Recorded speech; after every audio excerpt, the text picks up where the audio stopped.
Have you ever felt you are under a glass ceiling, stuck on the verge of reaching your goals? Have you ever missed out on a big-time success and chalked it up to bad luck or bad timing? You've got the upper limit problem, and the good news is that it can be transcended in the wink of an eye if you're equipped with the right tools and a willing heart. In his book, The Big Leap, Hendricks guides us on the journey of transcending upper limits and reaching our zone of genius, the only place where we can fully celebrate and express the gifts we've been given. Please subscribe in order to stay tuned. The upper limit problem. Each of us has an inner thermostat setting that determines how much love, success, and creativity we allow ourselves to enjoy.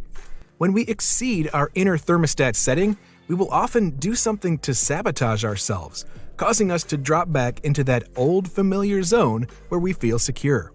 Unfortunately, our thermostat setting usually gets programmed in early childhood before we can think for ourselves.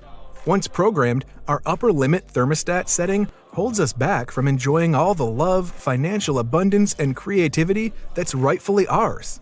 It keeps us in our zone of competence, or at best in our zone of excellence. It prevents us from living in the ultimate destination of the journey, our zone of genius.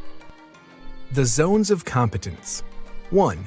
The zone of incompetence is made up of all the activities we're not good at. When you free yourself from this zone, you will be rewarded with a remarkable new feeling of energy and zest for living. Delegate them to someone else or find some other creative way to avoid doing them. 2. You're competent at the activities in the zone of competence, but others can do them just as well. Successful people often discover that they expend far too much time and energy in this zone. 3. In the zone of excellence are the activities you do extremely well. You make a good living in your zone of excellence. The temptation is strong to remain there. It's where your own addiction to comfort wants you to stay. It's also where your family, friends, and organization want you to stay. You're reliable there, and you provide a steady supply of all the things that family, friends, and organizations thrive on. The problem is that a deep, sacred part of you will wither and die if you stay inside your zone of excellence. 4. There is only one place where you will ultimately thrive and feel satisfied, and that's the zone of genius. Your zone of genius is the set of activities you are uniquely suited to do. They draw upon your special gifts and strengths. It's that exalted space where you get to live in the full rainbow of your potential, and your very presence inspires the people around you. Your zone of genius beckons you with increasingly strong calls as you go through your life. By age 40, many of us have tuned out the call to genius and are getting loud, repeated alarms hidden in the form of depression, illness, injuries, and relationship conflict.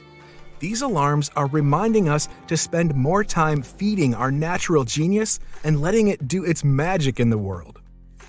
By its very nature, the upper limit problem is unsolvable in your ordinary state of consciousness. Specifically, the upper limit problem cannot be solved in the usual way we solve problems, by gathering information or replacing one set of information with another. The upper limit problem must be dissolved, not solved. You dissolve it by shining a laser-like beam of awareness on its underpinnings, the false foundations that hold the upper limit problem in place. When you shine the light of awareness on the underpinnings, they disappear. 4 fears and 4 related false beliefs hold the upper limit problem in place. The 4 hidden barriers all have something in common. Although they seem true and real, they are based on beliefs about ourselves that are neither true nor real. The fact that we unconsciously take them as true and real is the barrier holding us back. We take them as true and real until we shine awareness on them. Then, the barriers dissolve and we are free.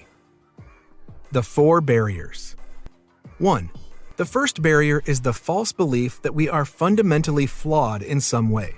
If we carry this feeling within us, we sabotage our success because we think we're essentially bad.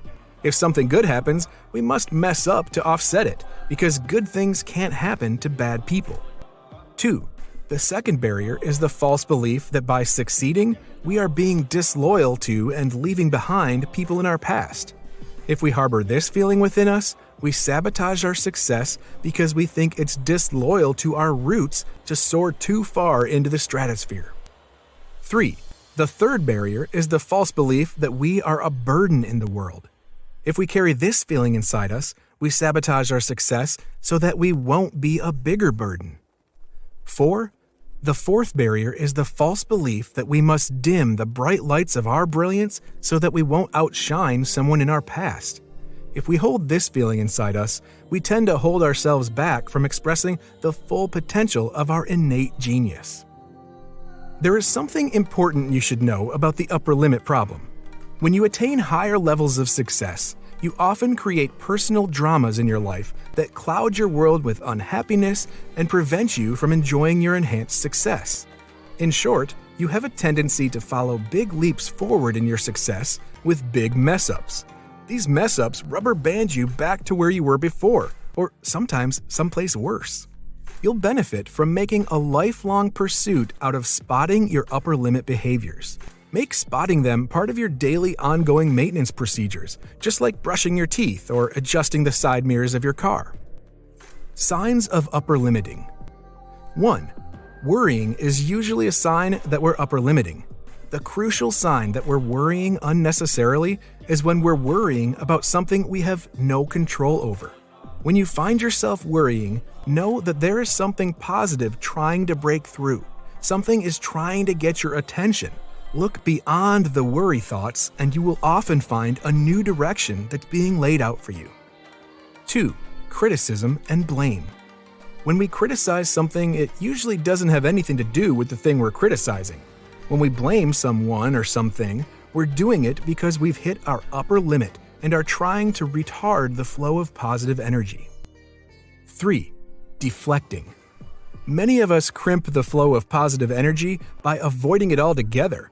Brushing off compliments is a good example of deflecting. 4. Arguments are one of the most common ways of bringing yourself down when you've hit your upper limit. When things are going well, you can crimp the flow of positive energy quickly by starting a conflict. 5. Getting sick. When things are going well, some of us have a pattern that is pure upper limit problem. We get sick or get hurt. 6. Committing a breach of integrity is one of the quickest ways to bring yourself down after an excursion past your upper limit. The most popular integrity breaches are lies, broken agreements, and withheld truths. How to make the big leap. The bridge to your zone of genius is a set of questions to ask yourself. Actually, ask doesn't quite capture the flavor of how you should use the questions. Rather, wonder about them. These questions are designed to bring forth hidden treasures from deep inside you. Genius question number 1. What do I most love to do? I love it so much I can do it for long stretches of time without getting tired or bored. Genius question number 2. What work do I do that doesn't seem like work? I can do it all day long without ever feeling tired or bored. Genius question number 3. In my work, what produces the highest ratio of abundance and satisfaction to the amount of time spent? Even if I do only 10 seconds or a few minutes of it, an idea or a deeper connection may spring forth that leads to huge value. Genius question number 4. What is my unique ability? There's a special skill I'm gifted with. This ability is not unique in the whole world. There may be millions of people who have it. However, it's usually unique in your particular circle or work setting. Please like this video if you found it helpful. It'll help more people see it and learn about the important points of the book.